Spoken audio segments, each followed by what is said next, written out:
तनिष घरात असला ना तर त्याचं काय ना काय उद्योग चालू असते. ते काय ते तुम्हाला पुढे दाखवते. त्याच्या अगोदर सकाळची छान अशी दोघांनी देवपूजा करून घेतली.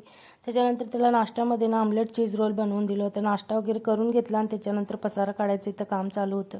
त्याला ओरडल्यानंतर ना सायकल घेऊन बाहेर गेलेला आणि सायकलमध्ये कॅपरी पूर्ण फाडून आलेला.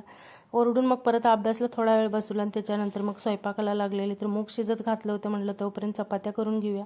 वाटण करण्यासाठी मिक्सरच्या भांड्यामध्ये हिरवी मिरची, लसूण, अद्रक, कोथिंबीरचं वाटण करून घेतलं. थोडं जिरं टाकून त्याच्यानंतर कढईमध्ये तेल गरम केलं. जिरं मोहरी तडका टाकले. वाटलेलं वाटण, थोडंसं ठेचलेलं लसूण टाकलं. तेल सुटूपर्यंत भाजून घेतलं. त्याच्यामध्ये टॅमॅटो टाकलं, मसाले टाकले, हळद, धनिया पावडर आणि लाल तिखट टाकलं. टॅमॅटो गळूपर्यंत भाजून घेतलं. त्याच्यानंतर मग शिजलेलं मूग आणि थोडंसं पाणी, नमक टाकून ना 2-3 मिनटं छान असं शिजवून घेतलं. तर एकदम छान असं चवीला लागतात. जेवण करून घेतलं आणि त्याच्यानंतर परत खेळायला जायसाठी लाडीगोडी लावायचं काम चालू होतं. तर कसा वाटला माझा छोटासा मिनी ब्लॉग? आवडला असेल तर लाईक, शेअर, चॅनलला सबस्क्राईब करा.